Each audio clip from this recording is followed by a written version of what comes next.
Bienvenue à Impact IA, un podcast où on jase avec des entrepreneurs et des leaders inspirants. Ils nous partagent comment ils ont intégré l'intelligence artificielle, leurs enjeux et leurs succès.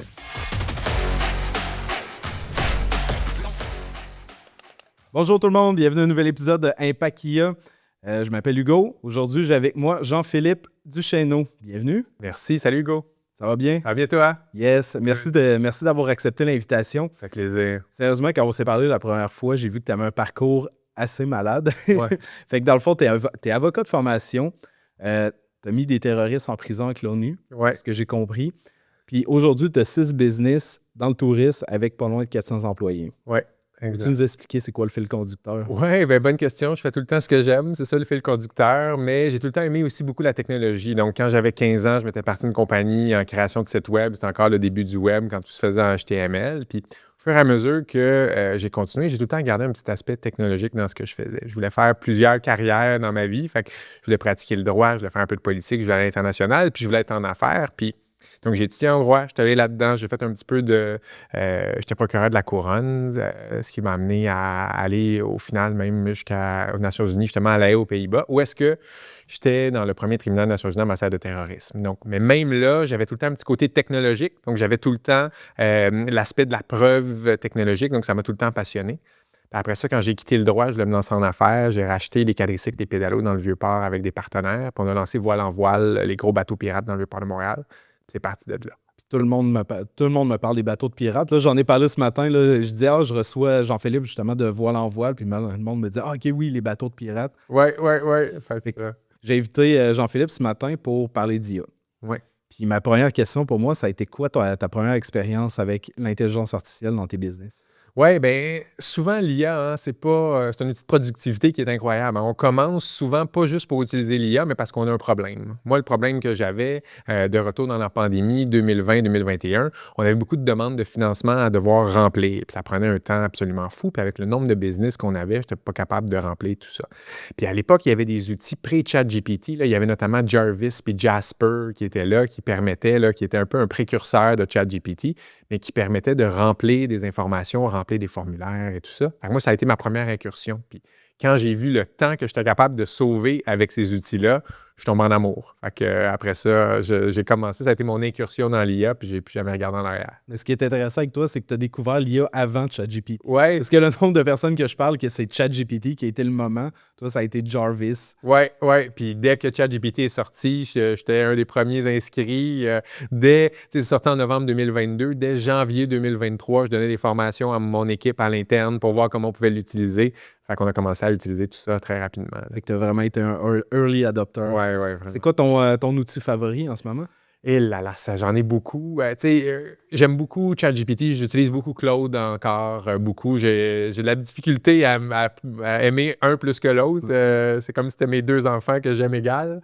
Mais c'est sûr que j'utilise vraiment le plus. Mais j'utilise plein d'outils pour plein d'autres choses. Création d'images, j'aime beaucoup Nano Banana.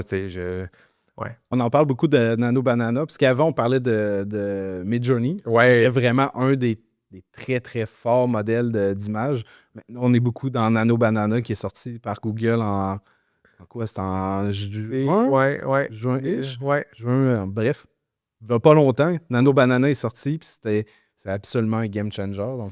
Ben oui, puis surtout pour une business comme la mienne, c'est parce que nous, on a souvent des projets à développer. Puis l'avantage de Nano Banana, c'est que tu peux partir d'une image qui existe vraiment. Fait que mettons, quand tu développes un projet, ça nous arrive souvent de développer des projets, mais d'être capable de prendre une photo de tes installations puis de dire, viens changer seulement cet aspect-là, mais garde le reste de la photo pareil, ça va être un game changer pour nous autres. Ouais, fait que tu gardes l'authenticité, dans le fond. Oui, vraiment. Je pense que c'est un point vraiment important pour, justement, dans ton industrie du tourisme, l'authenticité. Absolument. Puis, tu sais, on n'est pas prêt encore de créer des images pour donner, admettons, aux visiteurs pour qu'ils voient ça puis faire de la publicité avec ça. Mais dans des projets à l'interne, dans des projets un peu plus drôles, comme que ce soit Poisson d'avril, que ce soit Noël, bien là, on va utiliser des outils d'IA pour être capable de garder l'authenticité, même si on fait des photos avec l'IA. Quand on s'est parlé en pré-entrevue, tu m'as parlé que ton équipe de RH devait embaucher 200 personnes en début de saison. Ouais. 200 personnes, c'est beaucoup de monde. C'est beaucoup de monde. Mais surtout, le gros chiffre, c'est que oui, il faut embaucher 200 personnes, mais on reçoit 450 CV. Fait que là tu as 450 CV de personnes que tu dois analyser à la main, que tu dois classer, mettre dans un chiffrier, etc. sais, avant, là, ce qui arrivait, là, les gens nous envoyaient un CV par email, fait qu'à cv@ecorecreo.ca. Puis là, on avait 450 demandes qu'on recevait, puis il fallait traiter ça. Fait que ça prenait 2 personnes pendant 2 mois à être capable de tout faire ça. Puis on a rentré l'IA là-dedans. Puis on a sauvé, là, je pense, l'année dernière, on a sauvé à peu près 600 heures en intégrant l'IA pour essayer de régler le problème de la gestion de CV et du recrutement. La première fois que tu es arrivé, tantôt, tu nous as parlé que ChatGPT est sorti, puis un mois après, tu faisais de la formation à l'interne à ton équipe. Ouais. As-tu eu des récalcitrants? Oui, c'est sûr. Tu sais, au début, les gens ont peur de ce qu'ils ne connaissent pas. Tu sais, souvent, puis on a vu l'évolution, même dans la population générale, au cours des 3-4 dernières années sur l'IA. Tu sais, au début, c'était toutes les craintes de dire « je suis capable de faire un meilleur travail, c'est quoi l'impact environnemental? » On les a toutes vues passer. Hein? Puis au fur et à mesure qu'on a été capable d'expliquer c'était quoi le problème, d'expliquer les bénéfices que ça donnait, mais les gens ont commencé à l'utiliser de plus en plus. Puis, nous, ce qu'on a vu à l'interne, chez nous, c'est que oui, bien qu'il y avait certaines réticences au début, mais plus les gens l'utilisaient, plus ils voyaient combien ils sauvaient du temps dans des tâches qui étaient plus chronophages, plus administratives, puis plus les gens sont devenus convertis par la suite. Souvent, je parle de ces tâches-là comme les tâches qui nous donnent envie de vider le lave-vaisselle. Oui, exact. Fait que là, les gens peuvent se concentrer sur des tâches qui sont créatives pour oui, et qui sont le fun. Bien, créatives puis qui ont une valeur ajoutée. Tu sais, des affaires comme répondre à des emails, quand tu réponds 80% du temps, tout le temps la même chose, parce que c'est le même top 10 des questions qui viennent, c'est capable d'enlever ça puis de réduire le temps que tu passes là-dessus pour aller faire des tâches à valeur ajoutée, comme aller chercher plus de groupes, augmenter les ventes, etc. Bien là, c'est un gros gain pour une entreprise. Et justement, tu parlais de email. Il me semble que tu as bâti un système qui répond aux emails automatiquement. Oui, c'est un système vraiment simple. Dans le fond, nous, nos emails sont avec Gmail, dans le fond, puis on a utilisé make.com pour être capable d'automatiser la réponse au courriel. Donc, quand on reçoit un courriel, ce que ça fait, c'est que quand c'est envoyé, par exemple, à info@voilenvoile.com, bien, le email est reçu. On a un custom GPT, là, un assistant qui a été créé, qui nous permet, qui a été entraîné avec nos données, qui répond automatiquement au email, puis qui vient le publier en brouillon. Ce qui fait que maintenant, on a simplement besoin de relire le email, puis de l'envoyer.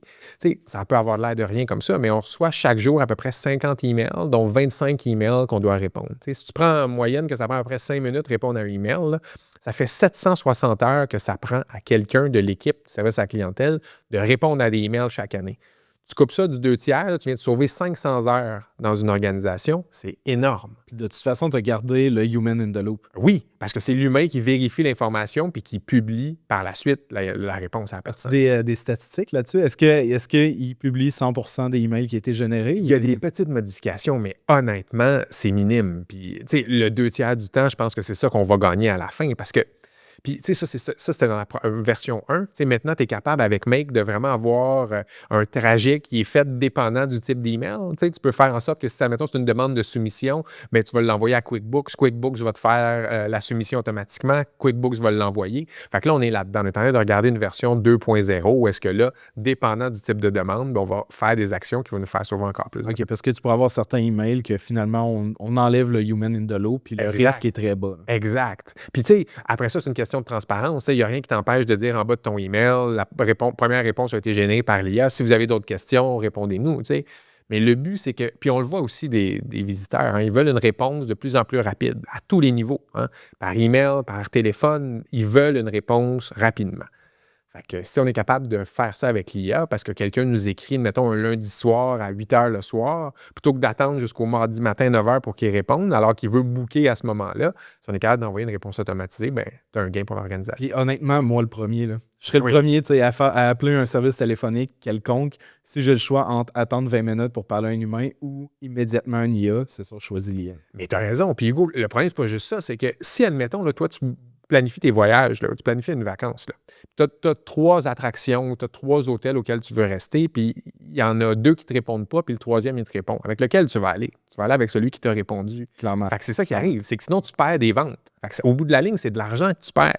Fait que, tu sais, plus tu as une réponse rapide, mais plus tu as de chances de closer aussi. C'est quelque chose que vous avez calculé? L'avez-vous calculé, cet impact-là, en termes de ROI? Pas encore. C'est dans les prochaines étapes, mais c'est vrai dans n'importe quel domaine, c'est pas vrai juste dans le tourisme. Dans n'importe quoi, tu demandes une demande de soumission. Si tu as la soumission tout de suite, plus rapidement, tu as plus de chances de convertir que si tu publies la soumission une semaine après. 100%. Mais ça, c'est le rêve, là. Oui. Même tu vas faire laver tes chemises chez le laveur, s'il est capable de te les faire en une demi-heure versus une journée, C'est un game Même s'il coûte changer. plus cher, tu vas sur celui qui est plus rapide. Ben oui, ben oui. Vraiment. Il y a une autre question là, que je voulais te poser, puisque dans le domaine récréo-touristique, c'est hyper important, c'est les GEO. Ouais. Dans le fond, comment vous avez fait pour optimiser la recherche, surtout étant donné que là, les recherches Google sont un peu en déclin? Ouais, mais on l'a vu nous-mêmes, tu sais, quand on regarde le Google Analytics au cours de la dernière année, là, puis on est capable de regarder année sur année, on voit l'augmentation de trafic qui vient de ChatGPT. OK? Puis c'est énorme, là. La croissance, là. Tu sais, avant, nous, ça a tout le temps été Tourisme Montréal qui était une des personnes qui nous amenait le plus de trafic. Donc, les gens passaient par le site de Tourisme Montréal. Là, ChatGPT est en train de rattraper Tourisme Montréal. OK? Donc, de personnes qui demandent des itinéraires, qui demandent quoi faire à Montréal, qui posent des questions justement sur crée-moi un itinéraire de 5 jours à Montréal, puis que là, on veut sortir. Donc, nous, ça, c'était un enjeu, puis on voulait voir comment on allait faire ça. Ça fait 2 ans maintenant qu'on a déjà commencé une stratégie en GEO. Ce qu'on a fait, c'est qu'on est allé prendre les mots-clés que les gens cherchaient le plus souvent pour essayer de nous trouver. Fait que, tu sais, quoi faire à famille à Montréal, activité familiale à Montréal, itinéraire 3 jours à Montréal, tous ces éléments-là en français et en anglais. On a fait sortir, dans le fond, l'ensemble de tous les résultats dans Google, les 20 premiers résultats. On a analysé ça. Puis là, on est allé, après ça, contacter plusieurs des sites pour leur demander de nous ajouter, etc. Parce qu'il faut comprendre comment l'IA fonctionne. Hein? L'IA va aller chercher l'ensemble des données sur Internet, va faire une analyse de mots-clés pour dire, bon, mais si à chaque fois qu'on dit c'est quoi les 20 meilleures activités à faire à Montréal, bien, voile en voile est listé, bien, il y a plus de chances que quand quelqu'un va lui poser la question, on va sortir.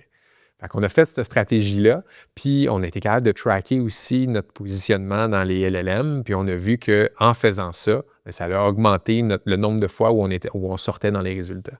Avez-vous vu une différence entre justement ChatGPT ou Gemini ou Claude Ouais. Provenance? Oui, bien en fait, on utilise un outil qui s'appelle Gumshoe AI qui permet de lister à quel point tu sors dans différents outils. Fait qu'admettons, il va créer des personas.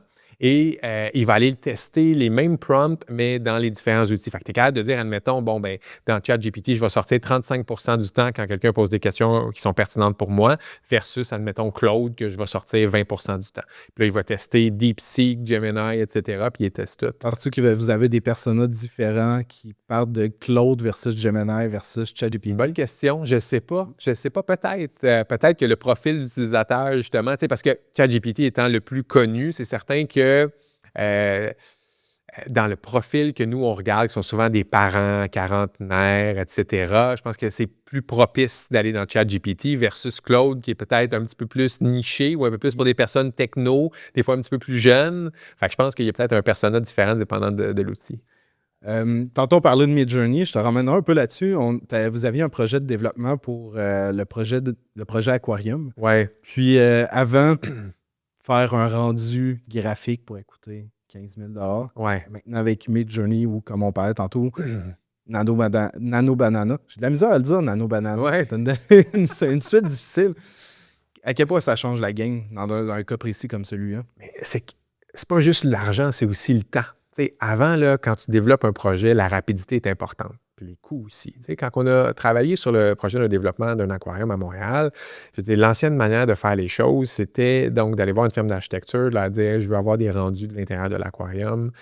Puis c'est vrai pour les images, c'est vrai aussi pour les logos. On avait engagé un graphic designer pour dire fais-moi un logo, tout ça. Tu disais 15 000 pour l'architecte, c'est vrai, puis c'est juste une partie des coûts. Puis après ça, même chose, des milliers de dollars pour un graphic designer. Maintenant, tu es capable d'utiliser Midjourney. Tu es capable d'avoir ça en 5 minutes. Tu peux avoir des images de rendu. Ça va t'avoir coûté ton abonnement de 11 $ par mois US. Et là, tu vas avoir déjà des images qui sont incroyables. Puis, à un moment donné, c'est la loi du nombre. Là. Oui, toutes les images ne seront pas parfaites. Si tu fais sortir une centaine d'images, tu vas facilement être capable d'en avoir 5-6 qui vont donner le vibe ou le mood de ce que tu voulais avoir. Fait que c'est là que ça devient un game changer. C'est que tu n'es plus obligé d'attendre 6 semaines avant que la firme d'architecture te fasse les images, etc. Là, tu es en quelques minutes, tu es capable de mettre dans un projet. C'est pas vrai que ce serait des images qu'on utiliserait grand public, visiteurs, etc., à cause de l'authenticité, comme on parlait tantôt.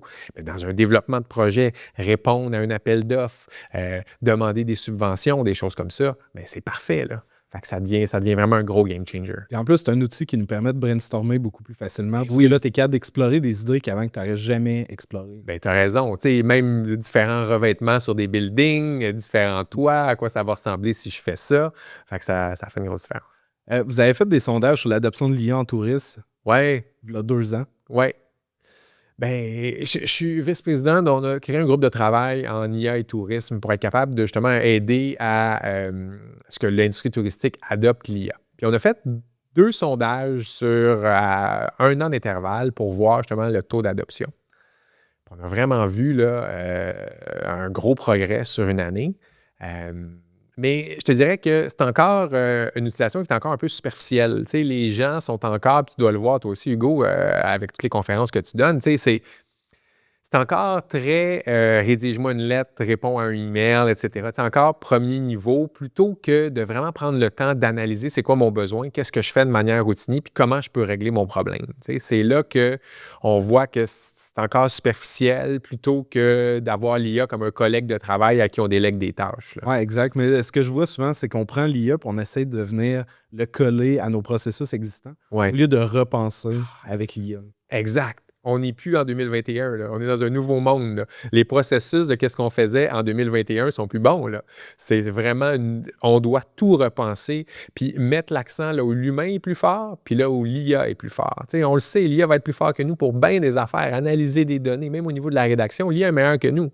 Gardons notre temps sur la réflexion stratégique, sur la révision, sur qu'est-ce qu'on est capable de faire, sur les directions, puis laissons l'IA faire ce qu'il est capable de faire mieux que nous. Fait que Puis comment tu fais pour prendre ces gens-là qui restent un peu en surface puis les emmener à approfondir leur expérience avec l'IA? bien, je pense que c'est beaucoup de montrer des case studies. C'est beaucoup de montrer c'est quoi les possibilités. Parce que les gens ne savent pas ce qu'ils ne savent pas. Hein. Tu sais, ils partent de ça, ils commencent avec une petite utilisation. S'ils n'ont jamais été exposés à ce qui était possible de faire, ils ne savent pas que c'est capable de changer. Fait que je pense que ça passe par justement la sensibilisation, la formation. Je pense que ça passe beaucoup par là. Avez-vous testé les agents vocaux, justement, pour répondre au téléphone? En tourisme, vous devez avoir quelques téléphones par semaine. Oui, on a pas mal. Puis ça, c'est une de nos prochaines étapes. Donc, je suis en train de regarder justement avec Eleven Labs en ce moment, d'être capable d'entraîner un modèle avec lequel on donne notre propre base de connaissances pour être capable de répondre aux messages. Puis tu sais, ça ne veut pas dire répondre à 100% des messages, mais ça veut dire que nous, admettons qu'on est ouvert de 9 à 5, tu sais, c'est quoi, comme on parlait tantôt, la rapidité de réponse? C'est quoi de faire un agent vocal qui va répondre de 5 heures le soir jusqu'à 9 heures le lendemain matin,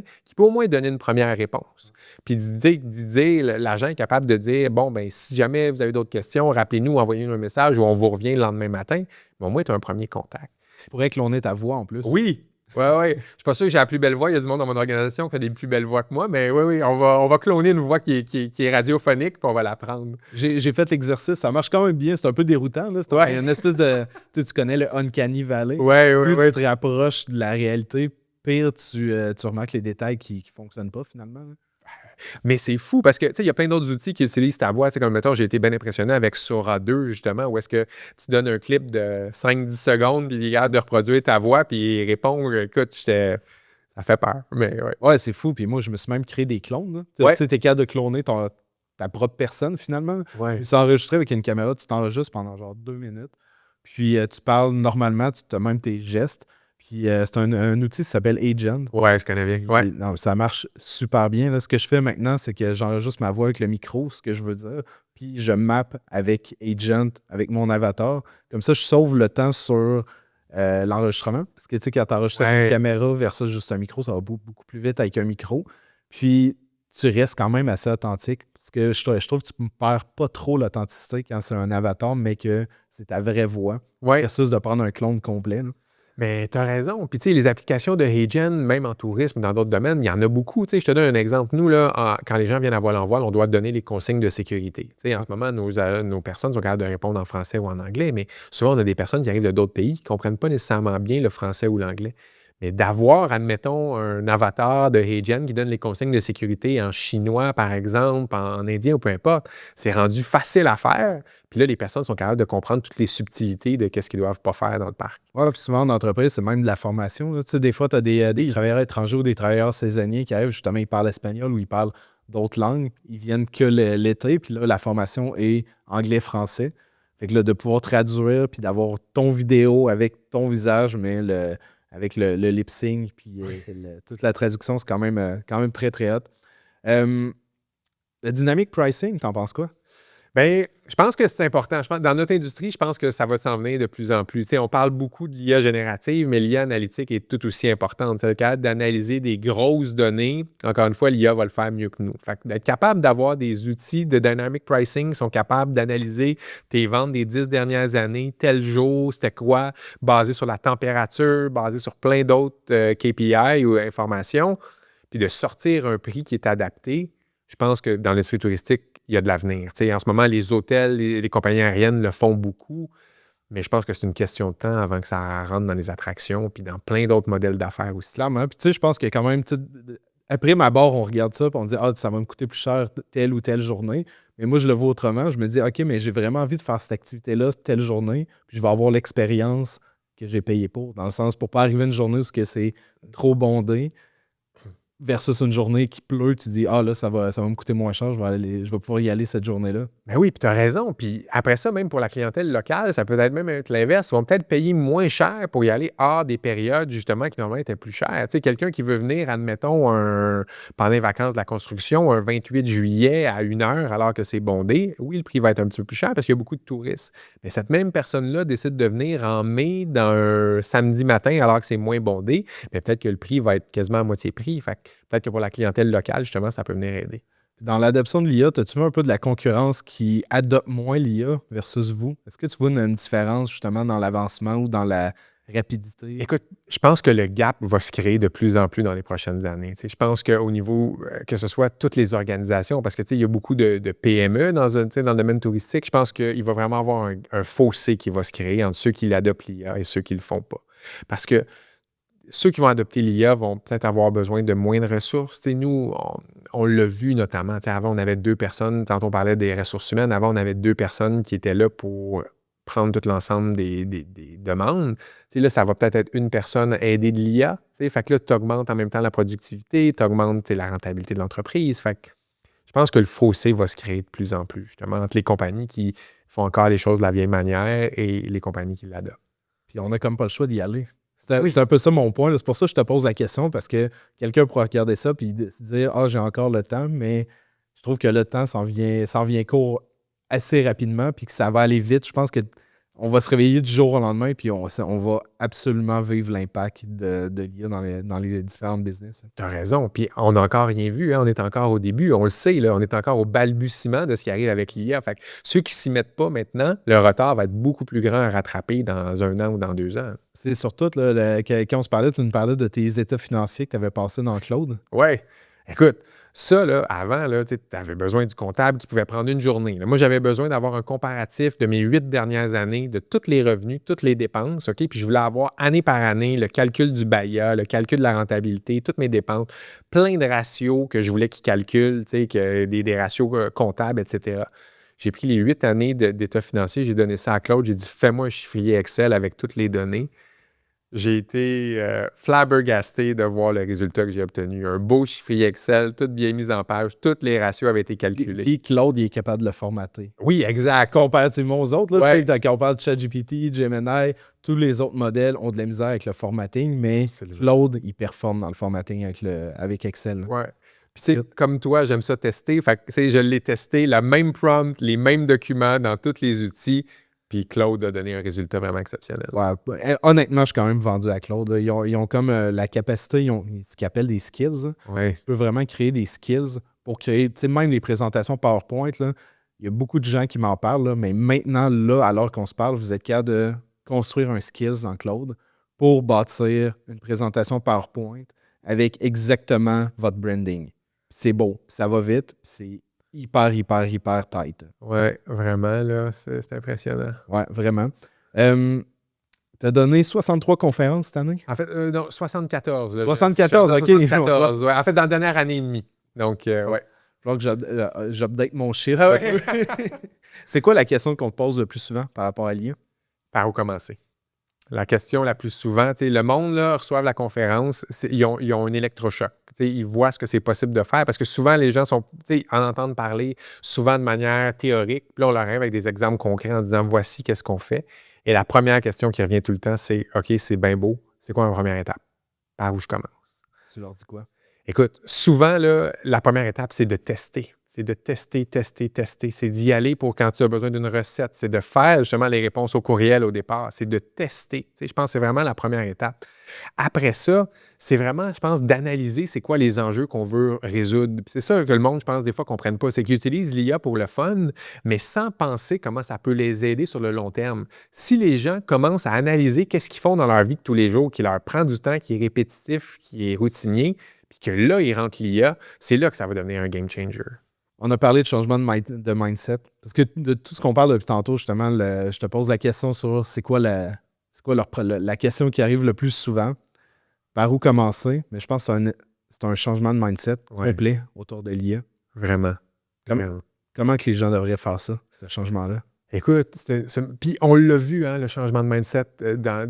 Puis je suis sûr que tu l'as vu. Tu sais, toi, ça fait longtemps que tu es là-dedans. Tu sais, comme tout le monde en 2022 avait les mêmes questions. Le monde avait peur. Hein? Fait qu'il y a eu un changement de mindset qui s'est déjà fait. Je pense que c'est de plus en plus accepté, mais c'est encore un petit peu tabou. Hein? Puis, tu sais, dans plusieurs organisations, le monde utilise l'IA, mais ils ne veulent pas trop le dire, ou ils veulent pas dire qu'ils ont été aidés de l'IA, ils veulent tout le temps dire « Ah non, c'est moi qui l'ai fait », etc. Comme si l'IA était quelque chose de mauvais. OK? C'est là, le premier mindset à changer, c'est ça. C'est de dire l'IA, il faut que ce soit accepté. C'est un outil de productivité incroyable, comme on disait tantôt. Il faut que le premier changement de mindset, ce soit ça. Le deuxième changement de mindset, ça va être de dire justement comment on peut l'intégrer dans notre organisation. Comment est-ce qu'une organisation peut devenir AI first? Revoir ses processus, revoir sa mentalité. Je pense que c'est par là que ça va commencer. Souvent, ce que je dis aux gens, là, c'est que l'IA n'est pas créative. L'humain est créatif. Puis on veut remplacer le plus possible ce qui est non humain. Puis renforcer les connexions humaines, au final. Puis la créativité et les connexions humaines. Puis je pense que, tu sais, s'il y a encore des gens qui ont un peu un blocage, dire, OK, l'IA ne peut pas faire ça. Ils focusent beaucoup sur le négatif, mais moi, je le renverserais complètement. Là. Ça donne une puissance ou un impact massif de pouvoir utiliser l'IA puis de pouvoir produire aussi rapidement que ça. Puis l'humain garde la créativité. Je suis d'accord. Puis l'humain va tout le temps devoir rester dans la loupe, que ce soit juste de vérifier les informations. Tu as raison. Puis les gens focusent sur certaines affaires.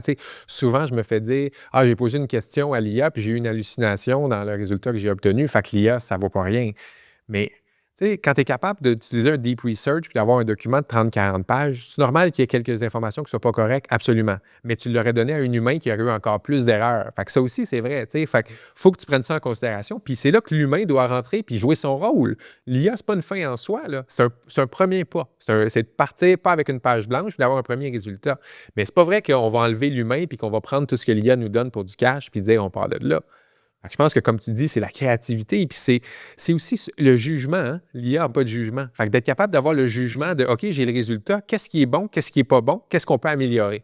C'est là, je pense que l'humain va performer un peu plus. Exact. Parce qu'au final, le modèle d'IA va halluciner. Oui. C'est toi, en tant qu'humain, qui vient porter un jugement. Puis en plus, le modèle d'IA, vous avez tous testé. Là. Des fois, il y a des biais. Des fois, il y a des choses qui n'ont pas de sens. Des fois, il se trompe. Clairement, l'humain est là pour juger. Ouais. Puis, juste de la façon que ça fonctionne. Un modèle de langage, c'est un modèle hyper puissant à prédire le prochain mot. Mm-hmm. Puis le prochain mot, il le prédit de façon probabilistique. Ça veut dire qu'il va toujours choisir le mot le plus probable. Puis par définition, ce que ça veut dire, c'est qu'il n'est pas créatif. Ouais. C'est là que l'humain vient se placer. Raison. Hey, merci, Jean-Philippe. Ça me fait plaisir. Accepter l'invitation. Super conversation. Ça me fait plaisir. Merci tout le monde. À la prochaine.